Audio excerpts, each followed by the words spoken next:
विशेषज्ञ हूँ। आज मैं आपको ऑटिज्म एक ऐसी विकार है जो खासकर हमारे बच्चों में होती है और इस विकार से हमारे बच्चों के मानसिक विकास, शारीरिक स्थिति में बहुत ज़्यादा परिवर्तन देखने को मिलता है। ऑटिज्म जो समस्या है, जो विकार है, वह मस्तिष्क से होता है और इस विकार का हमारे मॉडर्न साइंस के पास वैसे कोई परफेक्ट या कहे बिल्कुल ठीक करने के लिए कोई दवा नहीं है, लेकिन हमारे होम्योपैथिक में ऑटिज्म के लिए एक बहुत अच्छी, एक नहीं कई दवाइयाँ हैं। चूँकि हमारे होम्योपैथिक में मानसिक लक्षण के ऊपर यानी मानसिक सिम्टम को देखते हुए ही दवा का निर्धारण होता है, इसलिए जो मानसिक परिवेश होता है बीमार व्यक्ति का, उस परिवेश को देखकर दवा निर्धारित की जाती है और वह ठीक हो जाता है। ऑटिज्म जो समस्या है, जो बच्चों को होता है, तो उस समस्या के लिए होम्योपैथी बहुत ही कारगर है और बिल्कुल ठीक करती है। हाँ, समय जरूर लगता है, लेकिन ऑटिज्म जैसी बीमारी ठीक करने के लिए जितने भी पद्धतियाँ हैं उसमें होम्योपैथी 100% क्योर करने की दवा होती है। अब बात करते हैं ऑटिज्म को कैसे पहचानें। ऑटिज्म बीमारी जब होती है किसी बच्चे में तो उसकी वजह क्या होती है और हमें बच्चों के साथ किस तरह व्यवहार करना चाहिए। साथ में मैं बताऊंगी कुछ सिम्टम के आधार पर ऑटिज्म को कैसे दूर किया जाए होम्योपैथिक दवाओं के माध्यम से। चूँकि ऑटिज्म जो होता है वह बच्चा, कभी कभी कोई बच्चा ऐसा होता है जिन्हें यह ऑटिज्म जैसी बीमारी होती है, वह बच्चा अपने पेरेंट्स यानी माता पिता से आंखें नहीं मिला पाता। चूँकि अमूमन बच्चे जो होते हैं, जो नॉर्मल बच्चे होते हैं, वह प्यार दुलार करने पे अपने मम्मी पापा को आँख से देखते हैं, मिलाते हैं, लेकिन जो ऑटिज्म वाले बच्चे होते हैं उनके आँख कभी इधर जाते हैं। यह सभी में नहीं होता, कुछ ऐसे बच्चे होते हैं जो ऑटिज्म के शिकार होते हैं और उनमें कुछ खास इस प्रकार के लक्षण होते हैं। ऑटिज्म का यह लक्षण सभी बच्चों में नहीं होता। उसके बाद बच्चे 2 साल 3 साल हो जाते हैं और स्पष्ट बोल नहीं पाते, तो वह भी बच्चे ऑटिज्म होने की उनमें भी शंका हो सकती है। ऑटिज्म वाले बच्चे जो होते हैं वह कोई खेल रहे हैं तो बस उसी चीज को करते रहते हैं, एक ही काम को बार बार करते हैं। जैसे दौड़ रहे हैं तो लगातार दौड़ रहे हैं, वो रुकते नहीं। और जब उनके साथ आप संपर्क करते हैं, उनसे बात करते हैं, तो उसका जवाब नहीं देते, ऐसा आपको लगता ही नहीं कि वो सुन रहा है, वह अलग तरह से बिहेव करते हैं। तो ऑटिज्म वाले बच्चे आप जब भी देखेंगे तो आपको कुछ डिफरेंट नजर आएगा नॉर्मल बच्चों से। कभी कभी कुछ ऑटिज्म वाले बच्चे होते हैं जो दूसरे बच्चों के साथ बैठते नहीं, वह बिल्कुल शांत रहते हैं, कुछ बोलते नहीं। यह कुछ बच्चे ऐसे होते हैं जो बिल्कुल अब बिना मतलब का हंस रहे हैं, जो कहीं कुछ भी नहीं होता, उनको कोई प्यार भी नहीं कर रहा, उनको कोई इशारा नहीं कर रहा या कोई खेल नहीं रहे हैं, लेकिन वह हर वक्त हंसने जैसा फील करते हैं। तो इस तरह से वह ऑटिज्म वाले बच्चे होते हैं। आप कुल मिलाकर कह सकते हैं कि ऑटिज्म वाले बच्चे जो होते हैं नॉर्मल बच्चों से बिल्कुल अलग होते हैं और आपके संपर्क में इस तरह से बिहेव करते हैं कि जैसे उन्हें आपने कुछ बोला ही ना हो।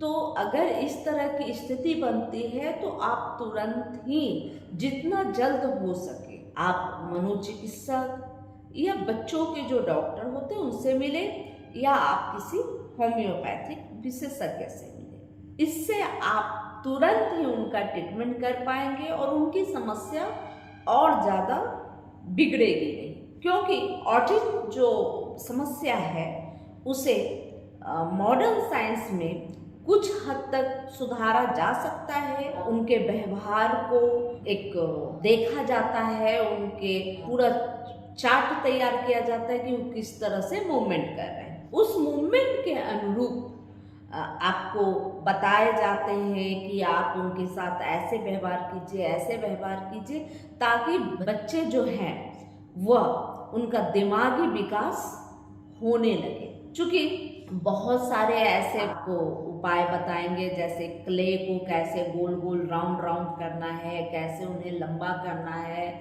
या किस जो एक पेपर है उसमें कौन सा कलर डालना है। तो इस तरह से बच्चे का मूवमेंट को सुधारने की कोशिश की जाती है, अगर जो ऑटिज्म का प्रभाव उनके ऊपर कम पड़ा हो तो। और 3 साल तक के बच्चों को यह पहचाना जा सकता है, उनके बोलने का जो प्रक्रिया है वह प्रारंभ नहीं हुआ, या वो बोलते हैं तो समझ नहीं आता, या बेमतलब के शब्द निकाल रहे हों जिसका कोई आयाम नहीं होता। इस तरह की जो स्थिति बनती है बच्चों में, उस स्थिति को देखा जाए और तुरंत पहचाना जाए तो जल्द ही समस्या का निदान हो सकता है।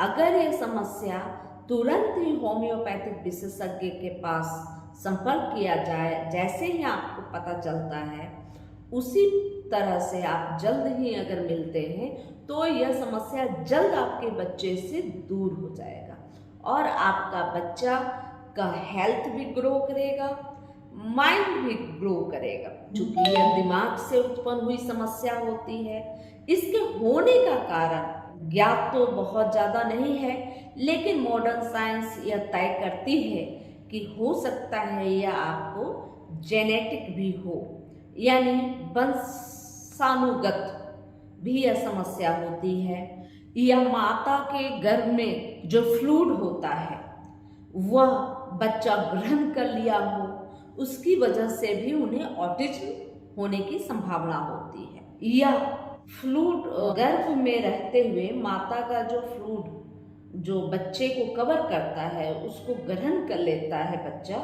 तो उससे ऑटिज्म होने की संभावना बनी रहती है। इसके अलावे माँ को एंटीबॉडी बहुत बन रहे हों तो वैसे कंडीशन में भी बच्चे को ऑटिज्म बनने की संभावना हो जाती है।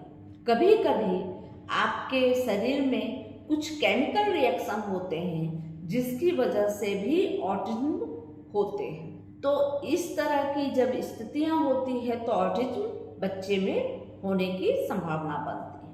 अब बात कर लेते हैं कि ऑटिज्म जैसी बीमारी को दूर करने के लिए हमारे होम्योपैथी में कौन कौन सी दवाइयाँ हैं। क्योंकि होम्योपैथिक दवाइयाँ अक्सर मानसिक लक्षण के ऊपर दी जाती है, न कि कोई बीमारी विशेष के नाम पर कोई दवा तैयार होती है। तो जिस तरह की उनकी मनोस्थिति होगी बच्चे की, ऑटिज्म बीमारी होने पर भी अलग अलग बच्चों में अलग अलग लक्षण होते हैं और अलग अलग लक्षण के अनुसार ही दवा का चयन होता है।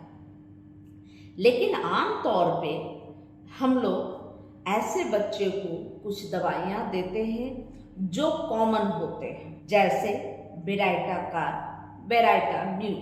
यह 2 दवाइयाँ होती है जो सिम्टम बाय सिम्टम भी दी जाती है और यह कॉमन भी दी जाती है। इसके अलावा अगर यह जेनेटिक सिम्टम नज़र आते हैं, यानी कि उनके घर में ऐसे कोई और बच्चे या कोई और व्यक्ति के अंदर कोई मानसिक विकार होने की बात समझ में आती है, तो वैसे स्थिति में या उनके घर, उनके फैमिली में कोई सदस्य को मस्कुलर डिस्ट्रॉफी जैसी समस्या हो या हाथ पैर काम नहीं करने वाली समस्या उत्पन्न कभी हो गई हो या हो गई थी, तो ऐसी स्थिति में भी बच्चे को ऑटिज्म होता है, तो वैसी स्थिति में पल्बम मैट 200 में सप्ताह में 2 दिन आवश्यक रूप से देती हूँ। दो दो।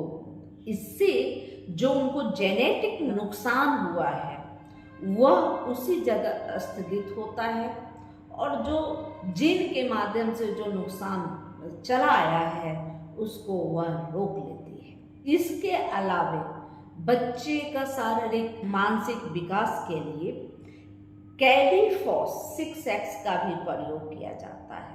बकोपा मदर टीचर का भी प्रयोग होता है, लेकिन अक्सर मैं यह जरूर बार बार बोलूँगी कि इस तरह के बीमारियों में बहुत सोच समझ के दवा का प्रयोग होना चाहिए और सिम्टम बाय सिम्टम होना चाहिए। यह सब दवाइयाँ तो मुख्य रूप से मैं देती हूँ, लेकिन इसके अलावा भी बच्चे का कोई खास सिम्टम हो, बच्चे के पेरेंट्स का कुछ इतिहास रहा हो, तो यह सब बहुत ज़्यादा मायने देता है। लेकिन बेराइटाम्यूर बहुत अच्छी दवा है। ऐसे मानसिक शिथिलता के लिए आप संपर्क नहीं कर पाते सही से, बच्चे आप कुछ बोल रहे हैं उसका जवाब न देकर बच्चा हंसता ही जा रहा हो, बच्चा दौड़ रहा है तो लगातार ही दौड़ रहा है, उसको रोकने की कोशिश करने पे बच्चा बहुत इरिटेट हो जा रहा है, बहुत गुस्सा कर रहा है, तो वैसी स्थिति में बेराइटाम्यूर बहुत अच्छा कार्य करता है। बेराइटाम्यूर, बेराइटाकार, यह आपकी मानसिक शिथिलता को ठीक करती है, शारीरिक अवरोध को रोक देती है और ग्रो करती है आपके विकास में। बच्चों के लिए खास दवाइयाँ होती है, जब उनका मानसिक संतुलन सही नहीं होता तो यह विकास करने में बहुत कारगर दवाई होम्योपैथिक है, और ख़ास तौर पे ऑटिज्म जैसी बीमारी होम्योपैथिक से ही निदान की जाती है। अक्सर कोई समस्या होने पे जो लोग हैं वह इधर उधर बहुत ज़्यादा भटकते हैं, और जब कोई सॉल्यूशन नहीं निकलता तब जाकर होम्योपैथी के पास जाते हैं। तब बहुत देर हो चुकी होती है और बहुत टाइम लेती है, क्योंकि बीमारी जितनी पुरानी होती है उतना ज़्यादा समय लेने लगती है, तो लोग यहाँ भी निराश होने लगते हैं, पेशेंस नहीं रख पाते। इसलिए अगर इस तरह की कोई समस्या का निदान आपको चाहिए जो मस्तिष्क से रिलेटेड हो, जो उनकी मानसिक स्थिति को दिक्कत कर रही हो, तो ऐसी स्थिति के लिए आप सिर्फ और सिर्फ होम्योपैथिक के पास जाएं और उन्हें अपनी जो समस्या है विस्तार पूर्वक बताएं, ताकि तुरंत ही उस समस्या का निदान हो सके और आपको जल्दी ही लाभ भी प्राप्त हो पाए। इस तरह से आप अपने आप को स्वस्थ रख सकते हैं, अपने बच्चे को स्वस्थ रख सकते हैं। अगर यह जानकारी अच्छी लगी तो लाइक करें, सब्सक्राइब करें और बेल आइकन जरूर दबाएं। जय हिंद, जय भारत।